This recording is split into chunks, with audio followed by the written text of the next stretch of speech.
Subscribe करें हमारे YouTube channel को और बेल आइकन को प्रेस करें हमारे लेटेस्ट वीडियोस को देखने के लिए।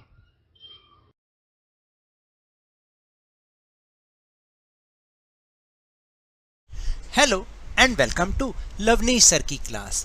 This is Directorate of Education GNCT of Delhi's worksheet number 2, and it is only for class 8 students. It has taken from the subject social science, and we will learn and understand the topic formation of state government in this worksheet. So students, आज की इस worksheet में हम जिस topic पर discussion करेंगे वो है फॉर्मेशन ऑफ स्टेट गवर्नमेंट, यानी कि how state government is form, state government बनती कैसे है।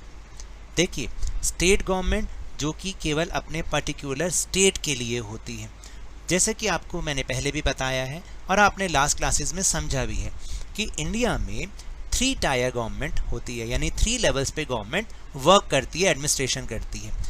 एक लेवल जो कि पूरे होल कंट्री के लिए होता है, पूरी कंट्री के लिए होता है, उसको हम कहते हैं सेंट्रल गवर्नमेंट, जो कि पूरी कंट्री को सुपरवाइज करती है, एडमिनिस्ट्रेशन उसका चलता है। एक होती है सेकंड लेवल की स्टेट गवर्नमेंट। स्टेट गवर्नमेंट का मतलब है कि अपने अपने पर्टिकुलर स्टेट की government, just like your school. आपके स्कूल में जैसे प्रिंसिपल सर या मैम जो हैं वो सेंट्रल गवर्नमेंट है, क्योंकि वो पूरे स्कूल को देखते हैं।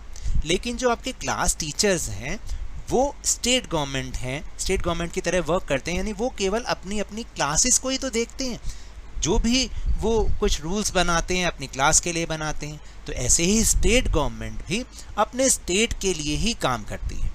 सो without wasting our time, let's start and understand with me. As you have read in the previous classes that in every state of India there is a legislative assembly. जैसा कि आपने प्रीवियस क्लासेस में भी ये समझा है कि हर state में एक लेजिस्लेटिव असेंबली होती है। भारत के, इंडिया के हर स्टेट में एक लेजिस्लेटिव असेंबली होती है। Each state is divided into many constituencies. जो हर स्टेट होता है वो बहुत सारी कॉन्स्टिट्यूएंसी में डिवाइड होता है, क्योंकि आप देखेंगे कि एक स्टेट बहुत बड़ा स्टेट होता है, अब उसको मैनेज कर पाना तो बहुत मुश्किल होता है, तो इसलिए उसको कई पार्ट्स में डिवाइड कर देते हैं। फ्रॉम ईच कॉन्स्टिट्यूएंसी, और उसको हम कॉन्स्टिट्यूएंसी कहते हैं, from each constituency a representative is elected by the eligible people who become member of legislative assembly और MLA।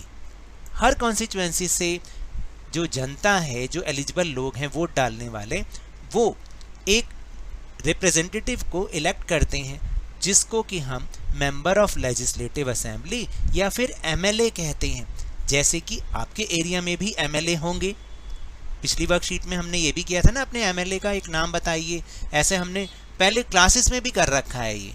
In election, people contest on behalf of various political parties and hence MLA are of different political parties. देखिए क्या होता है, election में जो लोग होते हैं वो कई पॉलिटिकल पार्टीज से लड़ते हैं, इसलिए जो MLA भी होते हैं वो डिफरेंट पॉलिटिकल पार्टीज के ही होते हैं।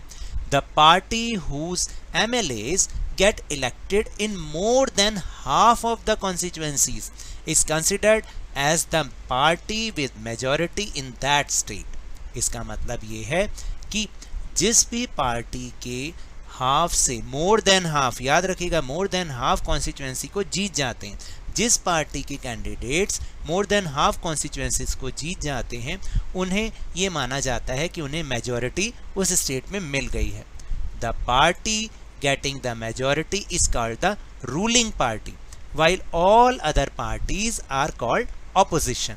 यानी जिस पार्टी को मेजॉरिटी मिल जाती है उसको तो हम रूलिंग पार्टी कहते हैं, क्योंकि वो गवर्नमेंट फॉर्म करती है। और इसके अलावा जो भी अलग और पार्टीज होती हैं उनको हम ऑपोजिशन कहते हैं। क्या कहते हैं? ऑपोजिशन। गवर्नमेंट वाली पार्टी रूलिंग पार्टी, और जो बाकी सब अदर देन रूलिंग पार्टी होते हैं वो पार्टीज ऑपोजिशन कहलाती हैं।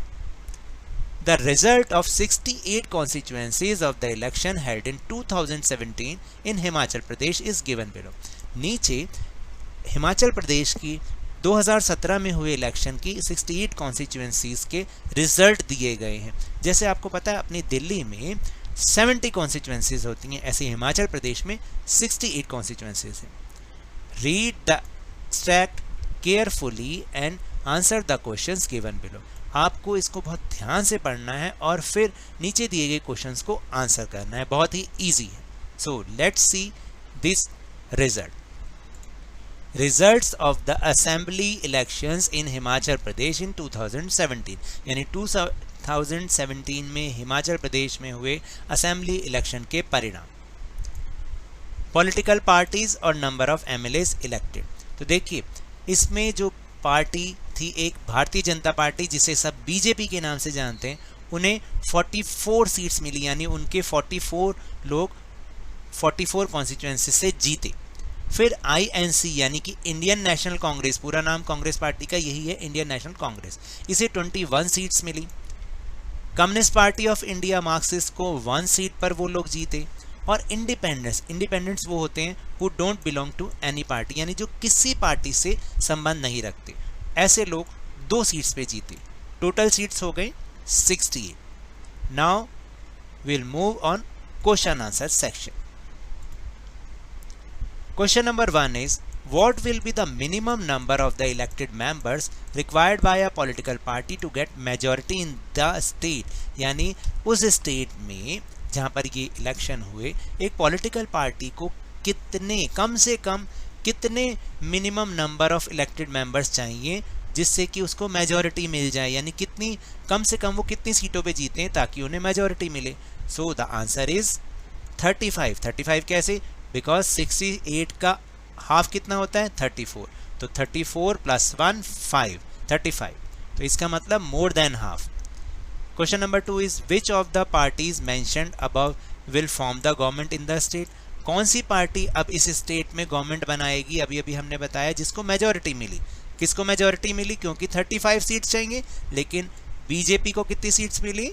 44 सीट्स। तो इसका मतलब कौन फॉर्म करेगा? Bharatiya Janata party will form the government. Question number 3 is, which party or parties mentioned above will be called the opposition? यानी किन पार्टी या पार्टियों को opposition कहा जाएगा? तो देखिए other than बीजेपी, क्योंकि BJP is the ruling party, BJP is the ruling party, यहाँ लिख देते हैं हम ruling party। और other than ruling party INC, Indian National Congress, Communist Party of India and Independents are called the opposition. याद रहेगा? The state government looks after only those works which falls under its jurisdiction. इसका मतलब ये है कि state government केवल अपने state को ही लुक आफ्टर करती है, जो भी मैटर उसके स्टेट से रिलेटेड होते हैं। For example education, health, roads, drinking water, electricity etcetera. यानी अपने स्टेट में उसकी education, health, roads, drinking water और इलेक्ट्रिसिटी जैसे जो भी मैटर होते हैं उनको स्टेट गवर्नमेंट ही देखती है। In India there are 28 states and 3 union territories which have their own legislative assembly.